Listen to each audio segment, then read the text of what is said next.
Hello, friends, and welcome to What the Fringe, the podcast dedicated to all things Fringe theater. I'm your host, Lauren Hantz. Each week, I visit with a Fringe artist to hear all about their endeavors and gain insight into their process. This week, I'm visiting with Rheagan Wallace of Stage Mama, from child star to leading lady.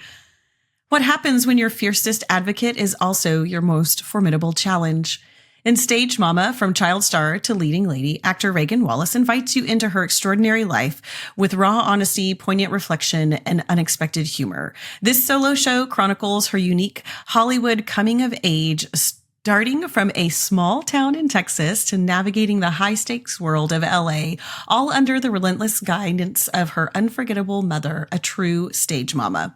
Rheagan embodies multiple characters, from her mother to industry players and younger versions of herself. Blending intimate storytelling with actual home video, she creates a multimedia theater experience. I grew up with Hilary Duff and Shia LaBeouf and all of the Disney kids, the Nickelodeon kids, the Amanda Bynes, and that was my social circle. And, it was kind of really easy to compare yourself and go, well, I've been doing this for, so long, and why not me? And then you think, oh, this is mine, and then it's not. And then, no, this is mine, and then it's not. And my show talks a lot about that really, really, really high highs and then the really, really, really low lows. Rheagan Wallace is a Texas-born actor, filmmaker, comedian, and activist whose passion for performing began before she could even spell the word audition. She got her start on Walker, Texas Ranger and went on to land standout roles on Malcolm in the Middle, That's So Raven, ER, and more. Her journey from child star to truth-telling artist has been anything but ordinary. Rheagan was named Best Actress at the 2014 Bare Bones International Film Festival for Amazing Grace, and as a filmmaker, her 2024 short film Subjugate won Best Women's Empowerment Film at the 2025 London Women's Film Festival. It was also nominated for a Best Human Rights Short at the LA Independent Women Film Awards. Her solo show, Stage Mama, from child star to leading lady, premiered at the 2025 Hollywood Fringe Festival. Whether in comedy or drama, on stage or screen, Rheagan's work is rooted in resilience, heart, and a deep belief in the transformative power of storytelling. She believes laughter bridges divides, courageous honesty inspires change, and storytelling remains one of the most powerful tools for human connection. Rheagan, welcome to What the Fringe. Thank you for having me. I'm so excited to be here.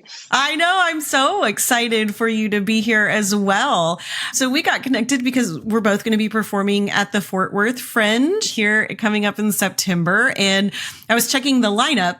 There's just a handful of shows this year. They kind of did a little venue change, but they've got this really lovely lineup. And I saw that you developed your show with Jessica Lynn Johnson of Soaring Solo Studios there in Los Angeles. And I respect her and her work. And so I was like, oh, I need to have this chick on. This sounds like someone, who's got some good stuff to say. So thankfully you agreed. I didn't know at the time that you were on Malcolm in the Middle. I loved that show growing up, like such a great show. So I didn't do my usual stalking, which I usually do of online people, but not bad stalking. My listeners know I talk about this all the time.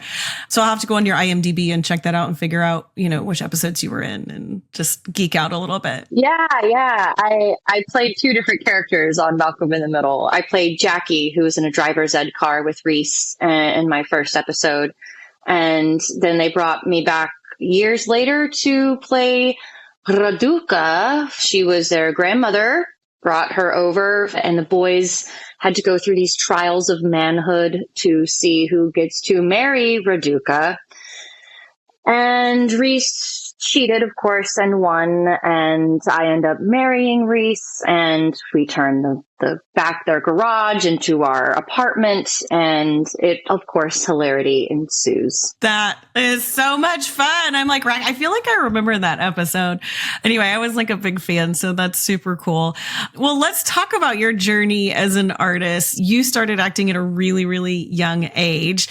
Okay, so I want to know, was that something you wanted to do? Or was this stage mama coming in and being like, all right, Lo Rheagan, you're going to go be on Texas Walker Ranger? Because I feel like if you're from the Dallas-Fort Worth area, Like there was a season where everybody was in that show, right? Like that was the show. It's like if you're in New York, you're on Law and Order. Like everybody has done their dues. So how did you get cast and then be like, this is my life path, right? Yeah. So it all started with my dad buying a camcorder about, a couple months before I was born.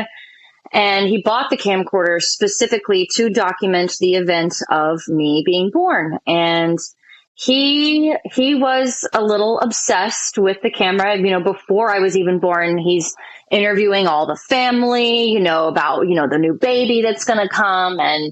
And I literally had my first moment that I connected with my dad through a camera lens. My dad was filming me and he told me to look at the camera, and I opened my eyes for the first time and looked into a camera lens. That was the first time I ever opened my eyes and was welcomed into the world. And it was a magnet for me. I was very drawn to the camera, and my parents definitely facilitated that.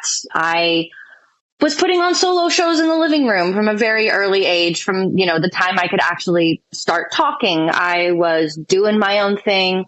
Dad was recording it. Dad would join in, and he would be whatever I needed him to be and whatever story I was telling. My son, my husband, the prince, the king, my dog, and even inanimate objects. He was just such a wonderful scene partner, no matter who he was.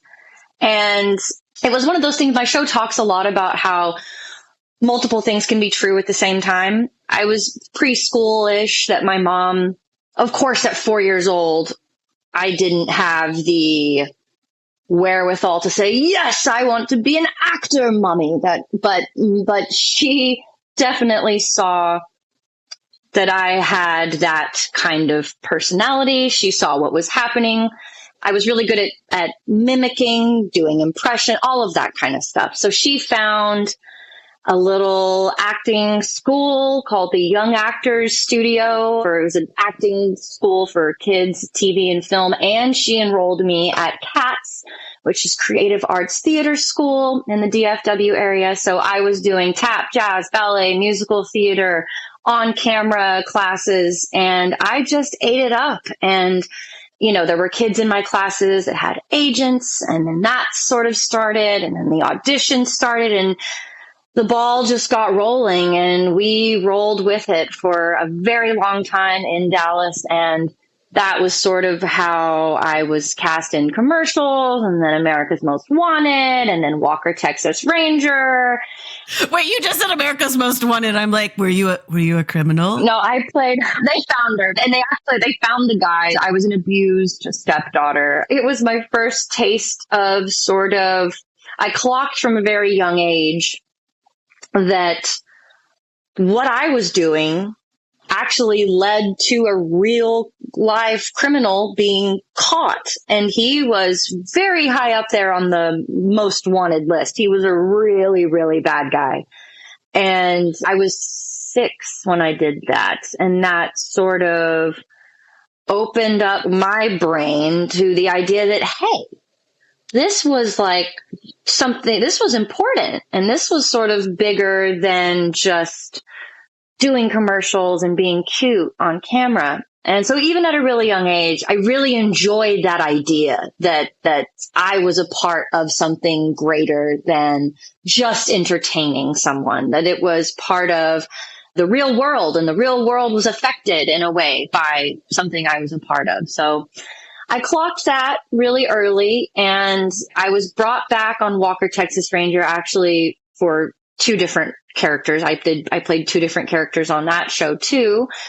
And my mom was a force. And I mean, if she was very tenacious. I guarantee you when people hear the word stage mom, they can immediately think of whatever the stereotype is that they have in their head of what a stage mom is. And my mom was all of that.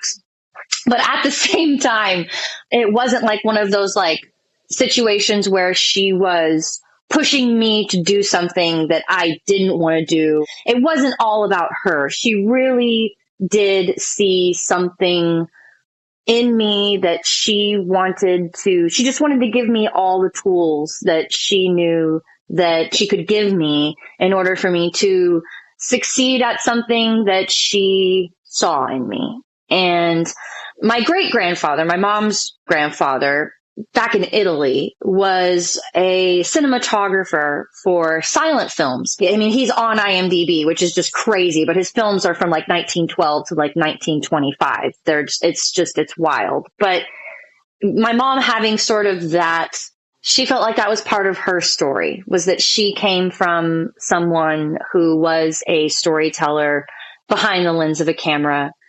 And I think, she grew up with a lot of, my grandmother loved cinema. She loved art. She loved storytelling. She was an incredible storyteller. And I think my mom just kind of saw that in the DNA, and she ran with it. And it was around when I was about 8 when she decided that my talent was bigger than Texas, and it was time. Oh, that's some big talent, girl. We're both from Texas. We know how big that is. Yes. She made it happen, and we came out to LA for our first pilot season in 96. Instead of booking a pilot, I booked 2 indie films, which wasn't like the goal, but it was still keeping us on the path. It was still keeping us going. And those both came to South by Southwest. So, I had the whole taste of film festivals, artists. I loved doing what I did for the reasons. And, I was so young, I didn't have the vocabulary to really articulate this yet, but I really loved the craft, the art of storytelling. And I loved independent artists, and I loved being in that world. And as I started to get older, and, we were in the trenches of LA, because we ended up staying past pilot season, when you're in the callbacks and testing and all of that whole circle that just kind of feeds on itself. It's kind of hard to break out of that and just go back to Texas after, you feel like you're just one thing away. You're just one thing away. And so we made LA our home. My dad was kind of still keeping the house there, but we also still had our apartment at the Oakwood Apartments, where all the young child stars and their stage moms, it's like the Mecca for everybody. And I loved it because it was just a bunch of kids just like me. And in Texas, it was like in the acting classes and at the theater art school, there were other kids who did what I did, but not at the level that I was doing it at. And it was just so wonderful to connect with other kids. One of the kids that I did Walker, Texas Ranger with, his mom was sort of the reason that we went to the Oakwood. So they were there, and they were like, oh, you got to come here. And so we did. And for me, it was magical. It was the greatest experience that a kid like me could have had. And so a lot of people ask me all the time, like, oh, was it a bad experience, or was it a good experience being? And it was all of it. My show covers a lot of, just how my mom, while on one side just thought I was the greatest thing since sliced bread, but on the other side, she was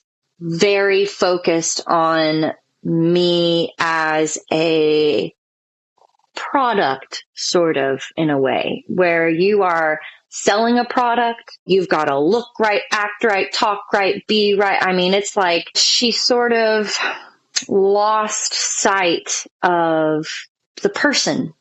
And that is really easy to do. And I don't think that she necessarily, of course, meant for that to happen.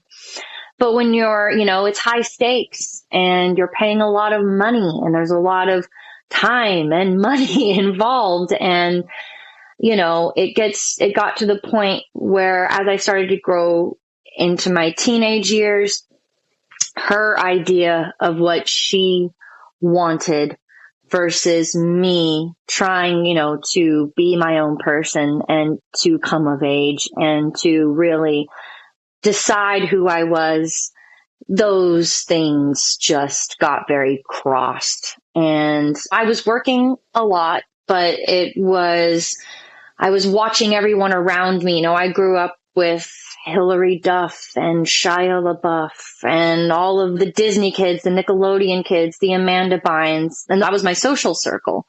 And, you know, it was kind of really easy to compare yourself and go, well, you know, I've been doing this for, you know, so long, and why not me? And then you think, oh, this is mine. And then it's not. And then, no, this is mine. And then it's not. And my show talks a lot about that really, really, really high highs and then the really, really, really low lows. So that probably was a lot more than the question that you asked. It was great. Well, because I was going to ask some more of those questions. So you answered a bunch of mine, which was lovely. So we'll get into just a minute, a little bit more about your show. I want to kind of skip ahead, if we will, in time to the films that you've been doing. You made a film now, and I feel like it's going to be connected to this because you were like, I was on America's Most Wanted, not as a murderer, but as an advocate. And I hear that coming through kind of your idea of activism through storytelling. And so you did this film, and I'm kind of curious, did you have a story you wanted to tell? And then you were like, oh, wow, this is like an activist film. Or you were like, I have this thing that I need to say, and I'm going to do it through film. It's going to change the world. So how did you discover that your storytelling was part of activism, and other people have seen that and commended you for that? So tell me about that. Like I said, and you definitely the connection from America's Most Wanted, because, you know, as I started to get older, it was like this thing of like, I never liked the idea that I was just an actress. And when I left LA when I was 21 and went back to Texas, it was kind of this feeling of like, you know, you're in Hollywood, and there's that one side of it where it's like, you know, your lips should be bigger, your nose should be smaller, and your, you know, all of these like very vapid, shallow sort of ideas of what it is to be an actress. And I didn't like that. I never liked that. I always wanted people to know that there was more to me than that.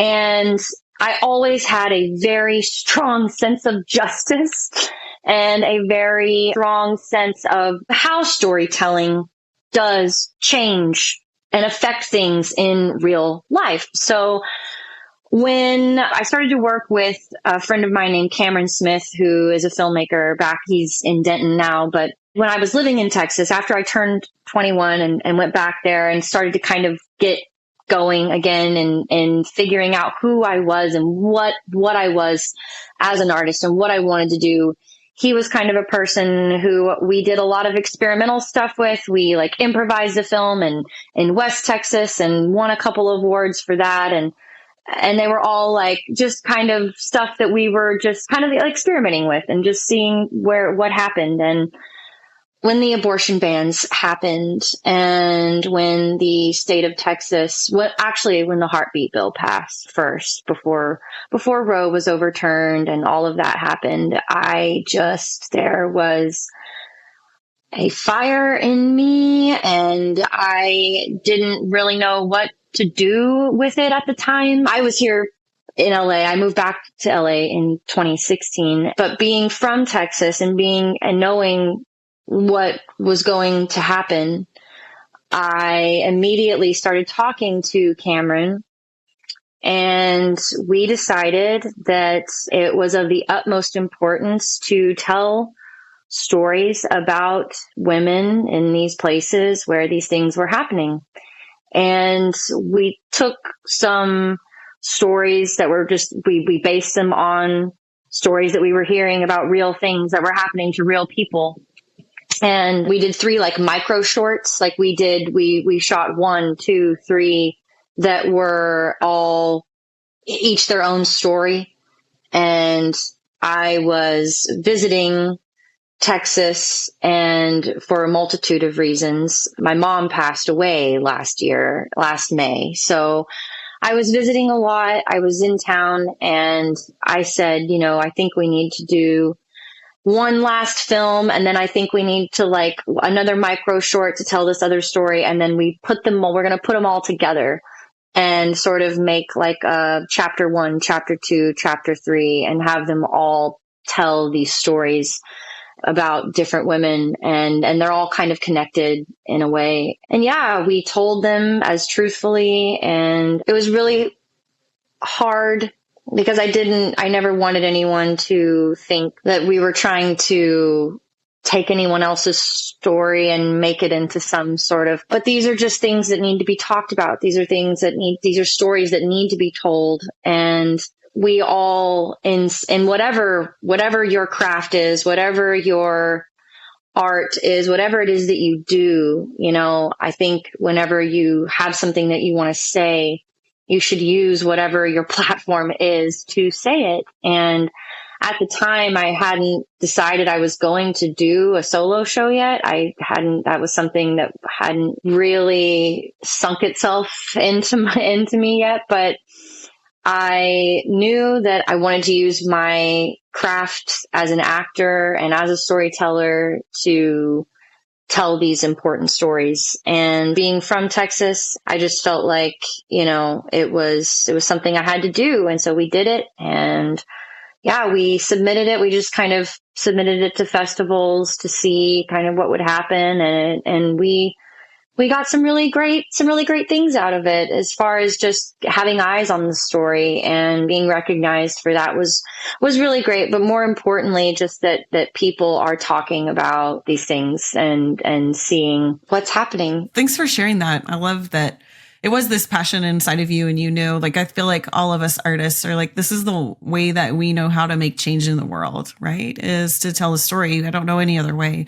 Don't send me to Washington or whatever. Put a camera in front of me or give me a stage and I'll tell you something, Well, let's talk a little bit about your show. I am kind of curious, what made you interested in the Fringe format? So this is your first kind of solo show, first time writing something and producing it for Fringe. So why Fringe? Why not film? What drew you? My mom passed in May of 2024. And while I was in the middle of planning her funeral and writing her obituary and going through all of her stuff, one of the things that I unearthed was the 8mm tapes from all those camcorder videos that my dad had. And, there were tons of them. There were so many of them. And there was over 180 hours of footage of my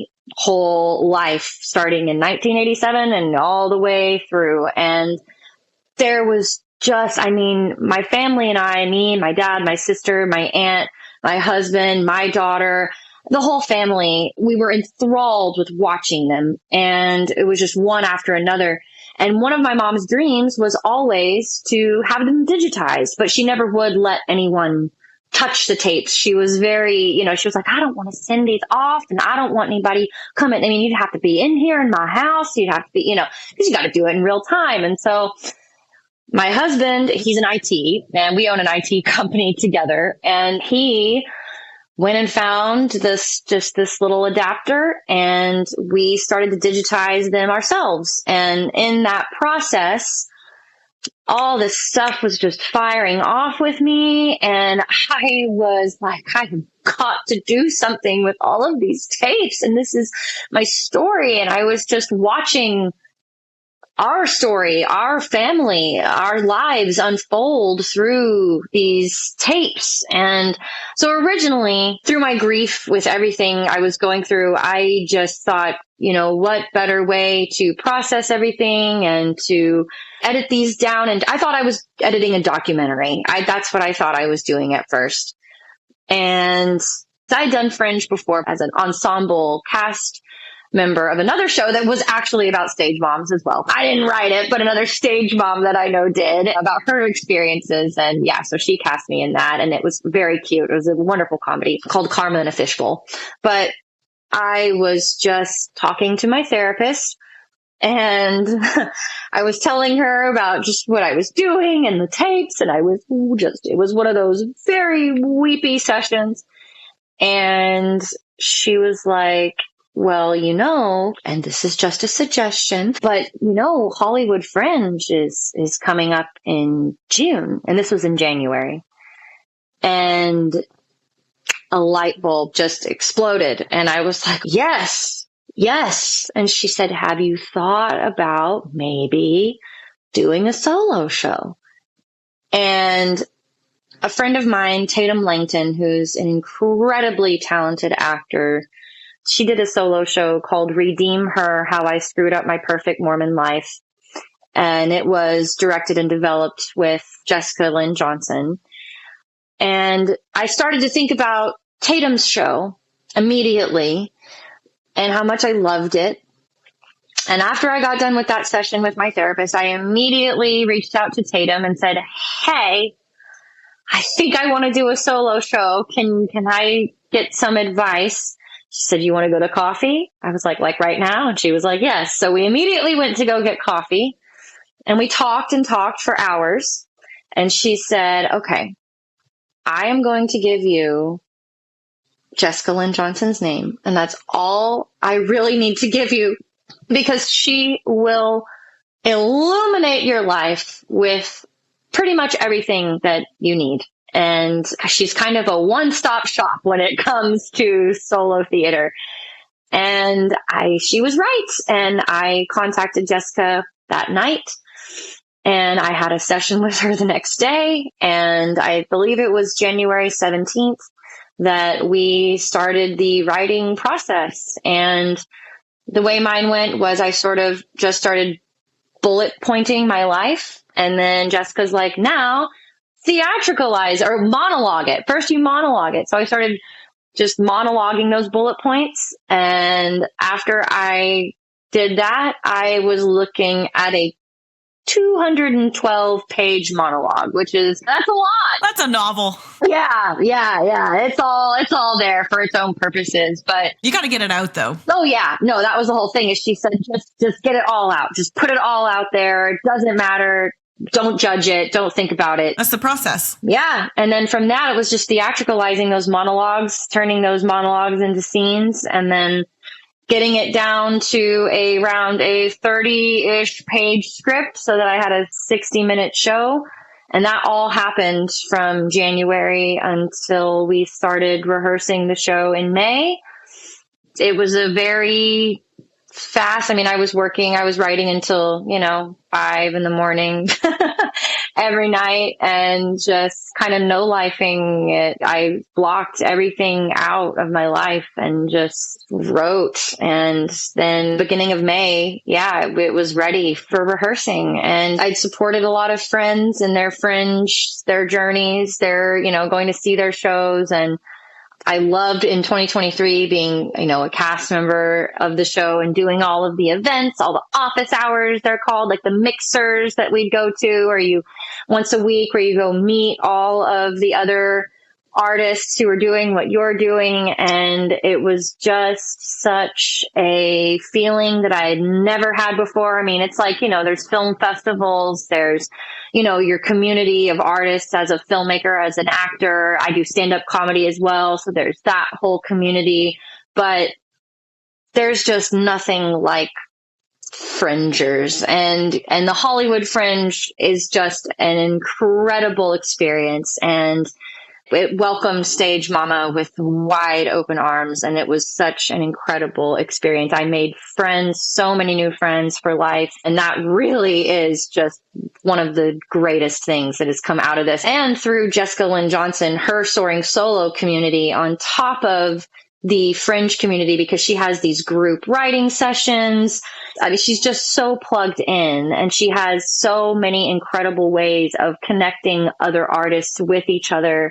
I have, friends through her now that are there in the DFW area, people that have done the Fort Worth Fringe before that I've been able to talk to and get their experiences. And I've also just been accepted into the Binge Fringe Festival, the Santa Monica Playhouse in October, which all of that is because of Jessica. And I could not sing her praises from any higher rooftop. She's just been such a gem in my life. Well, thank you for sharing all of that and like just, building up the Fringe community, because I just got into Fringe a couple of years ago. Sometimes you have to find your niche, right, as an artist. And I'm like, I love Fringe. Like, I love it so much. I love the people. I love the quality of people, the type of art that I get to see.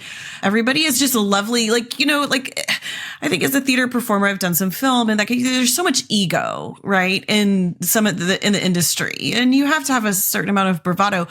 But the Fringe is like, I just run into so many people who just don't have, the ego is just not there. And I love it because you don't do this unless you really love it.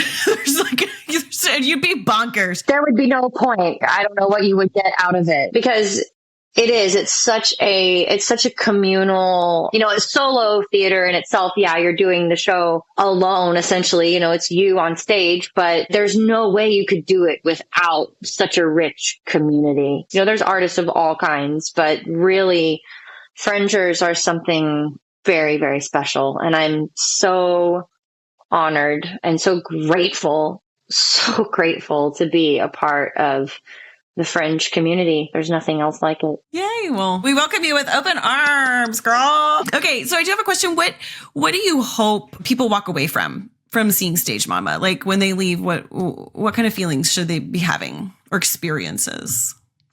I hope they feel seen. I hope they feel heard in their own way, because I feel like, my story, it is, about a child star and acting and all of that Hollywood stuff. But really, at the crux of it is the relationship, the human mother-daughter relationship, the parent-child relationship. And it's something that everyone can take something from that. And, I think that solo theater in itself evokes a lot of emotion, and it resonates with a lot of people. And for me, I think that sharing your truth, even the messy, complicated parts, which I think are the most important parts, I think that opens people's empathy. It creates empathy. And when you open up space for empathy, that is where change happens. And I think that that's really what I want people to walk away with, is just, I want them to feel seen and heard, and, that maybe they'll move throughout the world in a different way. Maybe it will inspire them to tell their own story. It's beautiful. We're about at time here. So I know you've had just a few Fringe experiences, so you could pull from Fringe or your vast career in film and television. It's up to you. But I would love to hear a fun little story or a poignant story on your most interesting or awkward Fringe interaction or in the business interaction. I think for me, just like one of the coolest experiences that I did have was having my family from Texas come out here to Hollywood Fringe to see my show, and having my daughter see my show. I don't think there's anything quite like healing all together. The grief that we were going through with my mom's passing, it was such I know this isn't like a silly story or anything, but just the profound experience of leaving it was my last show, and my dad and my sister and my nephew came to see the show. It was my last one. And after that, my sister said, she said, my show was like an earthquake in her soul. And my daughter, her seeing it and really understanding where I come from. I'm a teenager throughout a lot of my show. So my teenage daughter getting to see that and experiencing that, for me, that was the most profound experience really of my life. And it was because of Hollywood Fringe, because of the types of stories that you can tell and the environment that they foster. And so, yeah, that truly was, I'm not exaggerating when I say it was the most profound experience of my life. That's really beautiful. Yeah. Yeah, thank you. It's like, it's the power of Fringe. It's the power of live theater. It's the power of being in that space and holding that space for so much, especially, I mean, for your family members, something that's so personal to so many that were in the audience. And that's a really beautiful gift that you were able to give them through that. So yeah. And it was a gift to me and a gift. Yeah. Everyone wins. That's good. I love that. Fringe, everyone wins. There we go. All right. Well, Rheagan, thank you so much for joining me today on What the Fringe. It's been a delight to get to know you. Thank you. Ditto, Lauren. Yeah. Well, you can catch Rheagan Wallace's solo show, Stage Mama, from child star to leading lady at the Fort Worth Fringe this September. And I think she said Binge Fringe in October. You can check her website, Rheagan Wallace, which will be linked in the comments because she's got a really great spelling of her first name. So you can see that for more information on where she is performing next and getting tickets to all of these wonderful performances that she's doing. And please follow her on Instagram at Rheagan_Wallace and at Stage Mama. What the Fringe is produced and hosted by me, Lauren Hantz. This episode was edited by Ben Ellis of Renowned Media, and those sweet tunes you hear are provided by Paul Snyder of Orchestra of Sound, and our logo was designed by Ruby Arnold of Ruby Makes Things. What the Fringe can be found on your favorite podcast platforms and now on YouTube, so be sure to hit that subscribe button so you can stay in the know when new episodes release. Keep up with What the Fringe on Instagram at whatthefringe_productions, and find us online at whatthefringeproductions.com. If you're at the Fringe bar and some creep is trying to hit on you, or even worse, someone's trying to get you to come to their show, if you want them to go away, all you have to do is just stare them straight in the eye and with all seriousness say, I was cast in commercials and then America's Most Wanted.